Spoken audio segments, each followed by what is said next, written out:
This is Brent Allen Winters, commonlawyer.com, www.commonlawyer.com. I'm Stansbury's Catechism on the Constitution of the United States. I love the Catechism. I'm familiar with the Westminster Catechism. It's a good catechism, too. Westminster Catechism is about the Bible. I recommend it to you. Go to the internet and type in Westminster Shorter Catechism and read a few questions there with the answers. That's what this is, questions and answers that the student learned. This is about the Constitution of the United States, published 1828. Question 101 out of 333. You have said that no laws can be made for the United States, but by Congress. May Congress make any laws they please? Only Congress has legislative power. That means making of law. No, the power of Congress is limited by what? By what? The Constitution of the United States. That is, they have no power but what the Constitution says they have. If the Constitution doesn't say it explicitly, directly, expressly, then they don't have it. It must always be remembered, said Stansbury, that the states, when they united to form the general government, see, they didn't used to call it the federal government, they called it the general government. Why? Because within their limited scope of authority, this, what they call the federal government now, within the limited scope of authority that our Constitution gives to them, within that limited scope of authority, their laws that Congress passes apply to everybody in the United States equally, without exception, are supposed to, I should say. That's called general government. General government. And I remember I'd said that when it comes to crimes, there are only 4 possibilities that our Constitution mentions. 4 possibilities for crimes: piracy and felonies committed on the high seas, violation of the laws of nations or international law. Oh, here's a good one, of course. Counterfeiting the current coin and securities of the United States, counterfeiting. Finally, last but not least, treason against the United States. 4, just 4, these and no other, and these and no more. How many federal laws are there that are establishing crimes? Now over 6,000. Everything under the sun. As Justice, his name was, Meese, he was Attorney General. He called it the criminalization. No, the federalization. Yeah, the criminalization too. The federalization of criminal law. The states are just getting pushed out like they don't have any authority. They're throwing people in federal prison for all sorts of things you never heard of, claiming that the Constitution gives them authority to legislate in this area or that.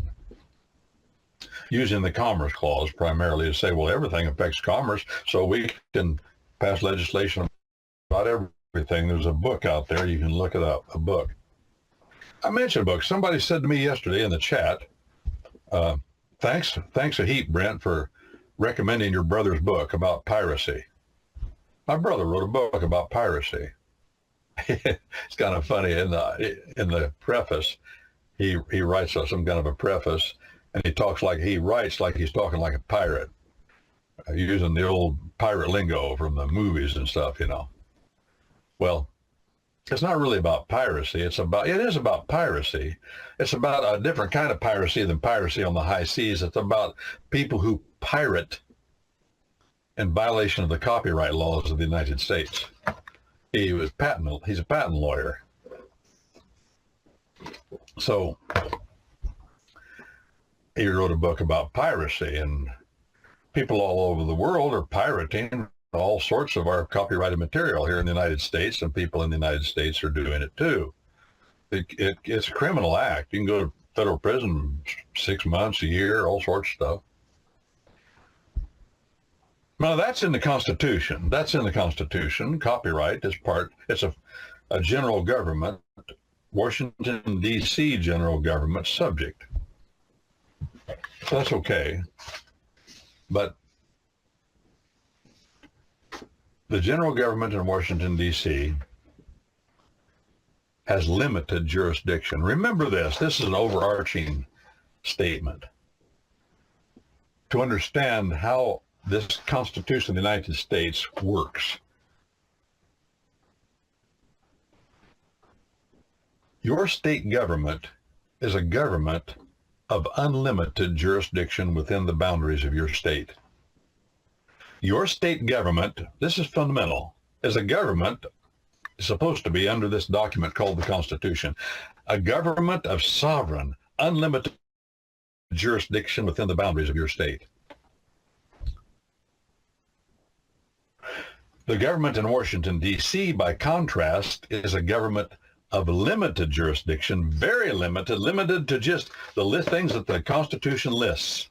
That's it. Now consider this. Legislation is exceedingly dangerous stuff. Oh, yeah. And we don't need no more legislation. We've had enough. This book I was going to tell you about, my brother wrote this book. I was pleased somebody said I got the book. It was fun to read. But a fellow wrote a book recently, 25, 30 years ago probably, but that's recent to me. But the name of the book was 3 Felonies a Day. 3 felonies a day. And he argues in the book that the average American commits 3 felonies a day. There are so many criminal laws, we don't even know what they are anymore. If the government wants to come after you, they'll find something. I have been with police officers that were trying to arrest my family in order to get a handle on me. This really happened. My family, 6 of my 8 children at the time, were in the van with Mrs. Brent, going just down the road a ways. Cops stopped them, they did. They out of the van, arrested my oldest daughter, my wife. My next oldest daughter was trying to call me on the phone, finally got me. I was working in the basement. I drove down there. I'm standing back, and what's going on? They said, you come into this area and we'll arrest you too. That's what they told me. They had the FBI there, the sheriff's department, and other people, plainclothes cops. I don't know what was going on. Well, I do know what they were trying to do. Threw my wife in jail because, and my children, my oldest daughter, why did they throw them in jail? Because I'd instructed them just before they left the house. This is uncanny. She came down and said, well, I'll take the little ones. I got older children. I'll take the little ones. I'm going to go down the hill here for a little bit and get out and walk around. And I said, okay, just remember this, children. You don't talk to any police officers. You be polite to them, but you don't talk to them. This is one of the most traumatic things, and I was very pleased, by the way. I'm off the subject for a hair, but this is constitutional subject. They talked my wife into getting out of the car so they could talk to her. Well, they lied to her. Immediately spun her around, slammed her down the hood of the cruiser behind the van, and handcuffed her. Threw her in the back. Of course, they always put them on too tight. You know how that goes. Threw her in the back of the cruiser. My daughter was saying, what are you doing? And she tried to call me. And then the fellow that arrested my wife handcuffed her, tried to grab her phone, and she kept trying to keep it away from him. And he finally got his hands on it, threw it on the ground, spun her around, slammed her on the hood of the cruiser, and handcuffed her and threw her in the car. Again, why are they doing this? They're trying to get at me. That's why. What was I doing? Well, I'd run for Congress. That's the main thing, but there were other reasons. And they couldn't get at me. They've been trying for a long time. Well, they did that. And after they got them arrested, I was there. And they had their guns and stuff. And you get back, you get in there, we're going to, do something to you. And of course I thought, well, I better stay loose because they're going to take them down to the jail, and somebody's going to go down and get them, bail them out. But they didn't know what to charge them with. And these punk cops got in the back of a cruiser. They must have had 6 or 8 cruisers there by that time, a whole crowd of law enforcement.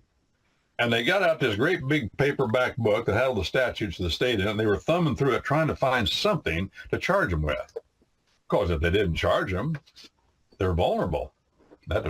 You have to have probable cause just to arrest somebody. They didn't have that. There was no reason they did it. And they're bozos. The left are bozos. They don't know what they're doing. They plan. They're going to do this, but they don't think about the consequences.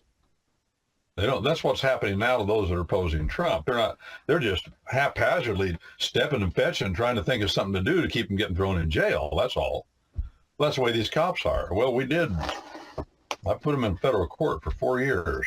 It's almost impossible. A civil right. The only thing that federal judges hate worse than a civil rights suit, a violation of your constitutional rights. You take people to court like sheriff and police, whoever you take to court. The only thing they hate worse than that, than a civil rights lawsuit, is a civil rights lawyer. That's the only thing they hate worse. I'm not exaggerating. Well, we took them for a ride. 4.5 years, just trying to get into court. Well, after all that, you'd think it'd be easy. Well, it got worse. That was just the tip of the iceberg. It got worse. But they couldn't find something to charge them with, and that was ultimately their problem. Oh, they have the power of force. They had a badge. I have it's called I'm Flying the Flag, false flag operation. I'm flying the flag of authority, so I'm going to arrest you. But they haven't got any probable cause, and they don't have any law that you violated that they know about. This is common. And by the way, just a few days before that happened, I saw a video of policemen at the BART station in San Francisco, California. BART, that's Bay Area Rapid Transit. It's been in since the 1970s. It's the train that runs under the San Francisco Bay over to Oakland and Berkeley and other places too. But it was quite a phenomenon. But it was New Year's. Yeah, it was New Year's Eve. This happened. This was New Year's Eve when it happened. A bunch of young, crazy kids, high school kids, getting on the BART train, probably been drinking and smoking pot, I don't know. But a bunch of them, cops showed up. They heard there was a disturbance. It really wasn't anything that amounted to anything. They slammed a bunch of them down on the concrete on the platform there at the BART. Had all these children lined up on their bellies with their hands handcuffed behind them. Kids on the train got their phones taking pictures. One San Francisco cop straddles a boy laying with his hands, just a high school kid, looked like, hands behind him. He happened to be a boy of a different skin tone than the cop. Namely, instead of a Caucasian, he was Negroid. Yeah. You get the point? The cop pulls his gun out, standing over him, points to his back and pulls the trigger. Shoots him, kills him deader than a mackerel.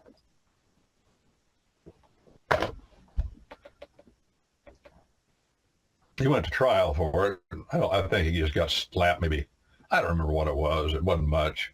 He claimed he thought he was pulling his taser. That's what he claimed. Kids laying on the ground, handcuffed, just laying there. Pulls his taser. Yeah, I'm sure. Well, I'd said to them, because I said, you don't talk to any cops. If cops come around, just stay away from them. Of course, I knew they were after me. They'd been after me quite a while. I didn't realize it would ratchet up to that. But there are a lot of laws out there, and you don't know you're breaking the law. I like to say, for a man to just get up in the morning and walk out on his porch before daylight and take a leak off the end of the porch, as people in my world have done ever since white folk got to that part of the country, that is now a felony. Thank you to Albert Gore, senator at one time, pushed legislation through Congress saying that, here's the operative words, anybody who releases, I'm quoting, deleterious material into the environment is guilty of a felony. Could be jail a short time, up to about, I think, 20 years. Is urine deleterious? Look at that word. All these fancy words. Listen, legislation Congress, your state legislature, whoever. Legislation is the power to control the future behaviors of men. Legislation is the power to control the future behaviors of men. It is the power to control future. By force, the legislature passes a law. Why? To control what men do in the future. That's power, friends. Real power. And our common law tradition calls such a power, the power to control the future behaviors of men, legislation. They call it the police powers. The police powers. Police, that's a word from polis, means city, the city law. A policeman's a law of the city bureaucrat. A sheriff's deputy is distinguished, of course, as we'd said. He is a peace officer, not a police officer. He's not working for some city government. No, he's there to keep the peace. The police officer is a bureaucrat that works for city government. He's not elected like the sheriff. And his job is he's a bureaucrat, therefore he doesn't have discretion to arrest or not arrest in any given instance, whereas the sheriff does. That's a matter of law. Well, the police powers are the powers of the government of your state to say, we're not going to allow anyone in this state to go without an education. Police powers have three possible areas of legislation. And every state has this under the terms of our Constitution, the common law tradition scheme. Those three things are health, education, and welfare. So if as your state government says every child must go to school till they're 16 or 14 or whatever it says, that's controlling the future behaviors of men, has to do with education. What about health? Everybody in this state must wear a mask. Everybody in this state must get a vaccination for this, that, or the other. That's questionable. Matter of fact, that's unconstitutional to say that. But what if they said, nobody in this state is allowed to release sewage, raw sewage, into the creeks and rivers? And that's the law in most every state. Well, that's the police powers. Is that good? I say that's pretty good. I don't want sewage running the ditch, running down through my property, or running down my road. I remember when that was possible, by the way. There was no such a law. That becomes questionable. But anyway, that's health, education, health, and welfare. State government says, well, the state government, not the national government. The state government says, well, we're going to set up a poorhouse here in this county, and if you can't eat or can't make a living, if you come and live in this poorhouse, and if you're able to work, we keep garden, milk cows, and do things like that here, and we'll give you a chainsaw, and you can cut brush along the roads. And by the way, where I come from, that's been the custom. The poorhouses still stand. We see them in each county. Each county had one. Some of them are tore down. But that's gone out of vogue because of national welfare, which is unconstitutional. What did national welfare say? National welfare said, Lyndon Johnson, Uncle Lindy, we're going to get he used the N word. Not Negro, but that other N word that people don't like to say anymore. He said, we'll get this welfare program in place, and they'll be voting Democrat for the next 200 years. That's what Lyndon Johnson said. And I have someplace, I've said this, it's not on the internet anymore, but I had the recording. It was a White House recording. He was speaking to one of the leaders of the Democratic Party. If we get this Great Society program through, who was it in the ancient world that said the poor are a source of wealth? The poor are a source of wealth. They are. Through welfare programs, and they've been going on. In the ancient world, they went on. You can figure out a way, once you get a welfare program in place, to siphon the money off. That's what Schumer's doing. Schumer, this is the way it works with Schumer. Schumer being of the same religious point of view as the president of was it Ukraine, whatever that place over there, they're fighting with Russia. The president is of the same religion as Schumer. Schumer wants to push for millions and billions of dollars to be pumped into Ukraine. Why? Because he's raking it off the top. And last I heard, he'd raked off about $350 million for himself. When there's war and when there's welfare, there are people that are cheating like mad. Winston Churchill's ancestor, what was his name? He's the one that was in charge of the British Army when they defeated Napoleon at Waterloo. And he put into the British government a bill for equipment, men, feeding them all. Can you imagine how much it would cost to field that kind of an army into the continent of Europe? Oh, it's worth billions now. We had all that money to spend on what he needed, but he took a lot of it for himself, a lot. And that is how Winston Churchill's family became wealthy, and the generational wealth that never went away. Winston Churchill was born in a blame near like a castle. He had a silver spoon in his mouth at birth. He wasn't royalty, but he had money. He's about as close to royalty as you could get, because his ancestor, if you remember his name, who was it? Lord, I can't remember.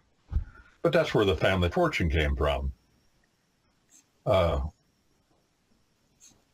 Jack Kennedy, Bobby and John Kennedy's father, he was just an Irishman that lived in Boston. Part of the Irish, we call it the Irish mob. He got himself appointed because he was good. He was tight with Hollywood. He was tight with FDR, and that's what made the Hollywood connection with FDR, and the Hollywood connection has been powerful ever since. You get Hollywood to promote your point of view, movies, Walt Disney, all that all happened. That came through part of it, but he had that connection. But he made two massive fortunes that will last for generations. One of them he made by raking money off as ambassador to Great Britain. That was the first fortune. That's called taking advantage of your office, stealing from the taxpayer. Then the second fortune, and that was enough. It would have lasted forever. You know, some people have so much money they don't know what to do with it. They don't know how much they have. That's the way it is with them. And the second one was when he was helped orchestrate doing away with prohibition. He had shiploads of liquor sitting offshore and made the first killing on the sales. That was an absolute fortune. Incredible. You say, well, why not? Well, I'm not saying it doesn't happen all the time. You make the decision about whether it should have happened. That's all I'm saying. The evil empire runs on money. Well, three branches of government. Question 102. What power is given to Congress by the Constitution of the United States? Answer. Congress has power to do the following things. Here it is. It may lay and collect taxes, duties, imposts, and excises. Boy, I've been meditating on the phrases of the Constitution of the United States for a lot of years. I'll tell you what I thought about this one. Constitution says Congress shall lay, collect taxes, duties, imports, and excises. I focused on that word collect. Congress has the power, and Congress alone, to collect taxes. Congress has the power to collect taxes. Who's doing the tax collection for the general government in Washington, D.C.? Is Congress doing it? What do you think? Have you ever heard of IRS agents? Do they answer to Congress? No, sir. Who do they answer to? Well, ultimately, really, they answer to the Federal Reserve Bank. You see, that's the way the system works. The Federal Reserve Bank is loaning money to the United States. The United States does not get money to pay out the money it pays to other people from your taxes. No. all your taxes, according to the Grace Commission, impaneled Ronald Reagan's presidency, all your taxes go to pay the interest on the national debt. That's all your taxes. None of your taxes, said the Grace Commission, go to services to the American people. None of them. So how's the government going? Well, it just every year it borrows the money it needs, and it's astronomical, and it is increasing by exponential leaps. Reagan in his office, what was it, $1 trillion or $2 trillion or something, the national debt? Now it's 30 trillion. That's no debt at all, because nobody can even measure a trillion, much less 30 trillion. It's not possible. And it's not even true. They just say it's true so they can just keep that money. You see, if you're the Federal Reserve Bank, who do you want in charge of the tax system that gets the money to the bank? You want your own boys in charge of it, don't you? Why is it that every time the president is supposed to appoint a chairman or the treasurer, somebody to the head of the Treasury of the United States, why is it that when that happens, and it happens every presidency, that the Federal Reserve Bank gives him three choices? Well, make it look like he can make a choice. He's not making a choice. They're all three Federal Reserve bankers. That's who he appoints to the Department of the Treasury to control it. Well, what is the job of the Department of the Treasury? The IRS. A little bureaucracy is underneath it, IRS. So the Federal Reserve Bank employees are in control of collecting taxes. That's nothing new. That went on 900 years ago in England. Nothing new. That's the way it worked then. Who was in charge of the Star Chamber in England? The Star Chamber was where people were tortured, trying to get them to admit how much money they had and pay taxes. They had engines of torture in there, like the Duke of Exeter's daughter. Great big thing, put you on a rack, pull your joints apart. Just tell us, how much money do you have? How much money can you give us? Oh, that's not quite enough. Think it over. Rethink your answer while we put a little more pressure on. We crank this thing up a little bit, see if we can pull your joints apart. You think I'm joking? No, that's what they did. Who ran the Star Chamber? The moneylenders of England. The moneylenders would say, hey, go to Magna Carta. We went through this. It's all there. It talks about it in Magna Carta in graphic terms. Who these people were. They were the ones that loaned money to the king to raise an army to fight the landholders of England. That was the reason for Magna Carta. Well, the folk that loaned the money said, I'll loan you the money. I'll loan these massive amounts of gold and silver to the crown to raise this army and do whatever you want to do. But you got to put me in charge, Mr. King, of tax collection. You put me in charge of tax collection, I'll be assured I get all the interest back on these loans. And torture was in business. They called it Morton's Fork. Morton's Fork. I forget who Morton was, but I think he was one of the first men they did this to. He was a very wealthy man, a landholder. If you went in, they said, hey, we think you're not paying enough taxes. And you'd say, well, I don't have any money to pay taxes. I'm not making that much. Oh, okay. If you say you're not making that much, then you need to be working harder. You're not managing your estate properly. You need to be producing more goods, more grain, more milk, more meat, so you can sell it, make money. So we're going to have to put pressure on you. Or what if they look at you and say, wow, that guy's driving a nice buggy. He got several horses. He got big stables. He lives in a big house. His wife dresses really nice. His daughters, they're dressed to the nines all the time. That boy must have money. He's not paying that much. Let's get him in here and talk to him. So the moneylenders of England, who run also the collection, the Star Chamber, they get him in and they say, look, you're making too much money and you're not paying much. So the man that comes in and they say, you're making too much and it looks like you're making too much, he's going to be tortured and he's going to pay. What about the man that looks like he isn't making anything? He's not dressed in fancy. He's not driving a nice buggy. Well, they'll tell him, well, two things they'll tell him. They'll say, look, we know how much money you're making. You got to be making more than you're showing. And you're trying to look like you're not making much by not being ostentatious about it. But if you're making If you're making money and you're not spending it on yourself, you need to be helping the king out. You need to be helping the government out. No matter what you said, Morton's Fork, they were going to get you. They had an argument against you. That's the way it worked. And that's the way the tax system works here in America. Now, Trump, when I say Trump, DJ, he's putting all these, he will put tariffs on these other countries under his authority. But those tariffs, traditionally tariffs, as you know, maybe you remember from high school, what were tariffs for? They were to protect industry in the United States. Well, we're making, in our infancy, we're making steel. Other countries are making steel. But we want our steel industry to grow, so we're going to tax with what we call a tariff.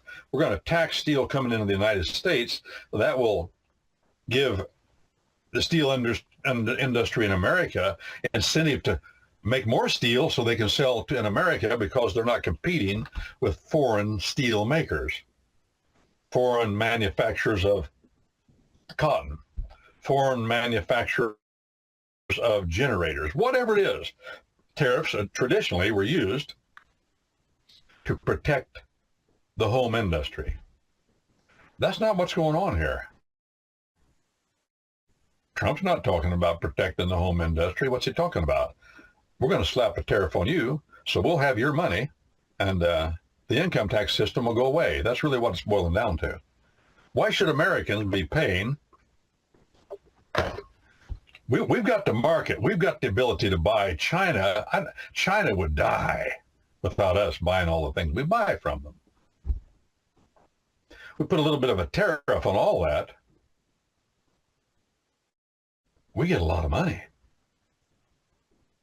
Whatever the bankers do, service the interest on the national debt, whatever, it won't be us paying. Why are we paying? Because the Federal Reserve Bank wants to keep us down. Want to keep us stretching and scratching. That's history. That's the way it works. And the idea of the tariffs is that we won't be taxed so heavily as Americans. It's a shift. No longer is it we're going to protect American industry. We're just going to protect America, period. America taxpayers. That's what it is.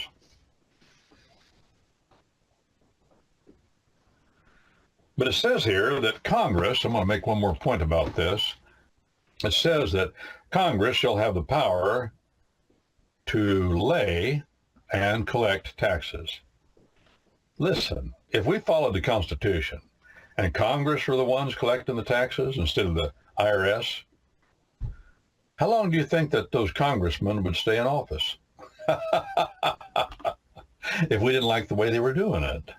If we didn't, see, right now Congress is saying, hey, we just passed the law. We don't collect the taxes. We're not the bad guys here. The IRS are the bad guys. What does the IRS say? The IRS says, no. The Congress are the ones that pass the law. That we have to follow the law, and we're collecting the taxes. See, it's just both of them pointing at each other all the time.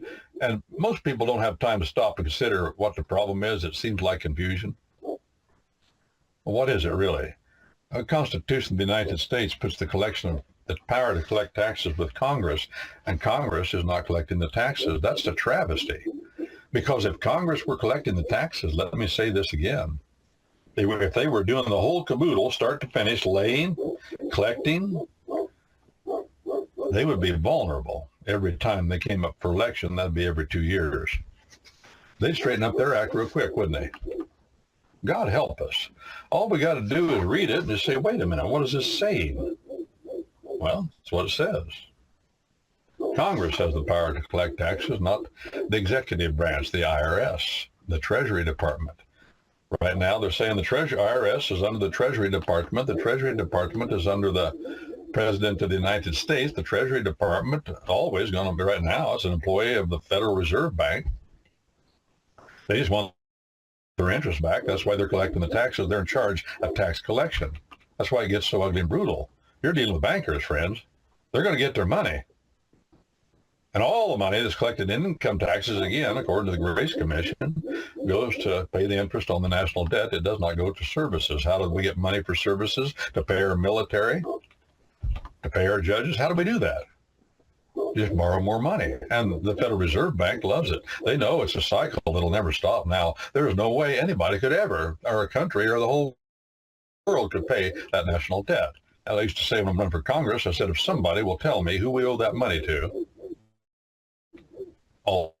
we need to do something about it. But in the meantime, I'm not even the least bit worried.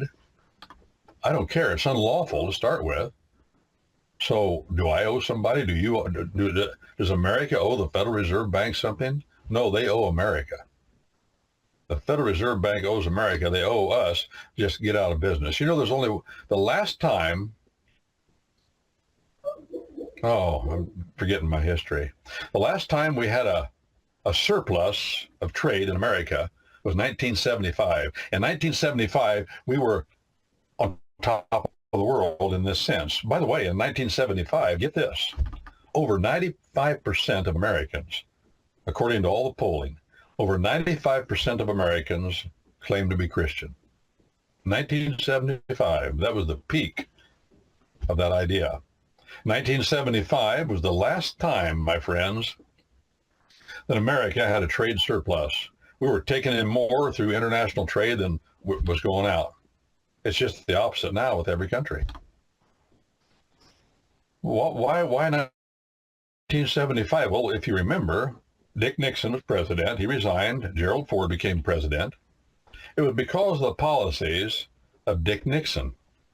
The Democrats had been in control for a long time when Dick Nixon got in. That was the effervescent beginnings.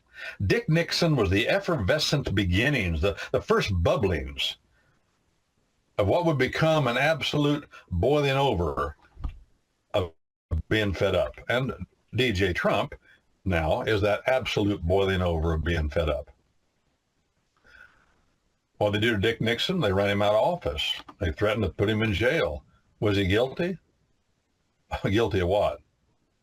You know, Dick Nixon, when he was running for president, he saw to it that the air conditioning system at the Democratic National Convention in Chicago, Illinois, one of the hottest, most humid summers on record, he saw to it that the air conditioning system at the convention center there in Chicago was broken. Nobody talks about that. Why don't they? They talk about Watergate. Watergate didn't amount to nothing. And I don't know that Dick Nixon knew about it. It didn't make any difference whether he did or not. They were going to run him out of office. But he was the beginnings of what we see in DJ Trump. This is Brent Allen Winters, commonlawyer.com, www.commonlawyer.com.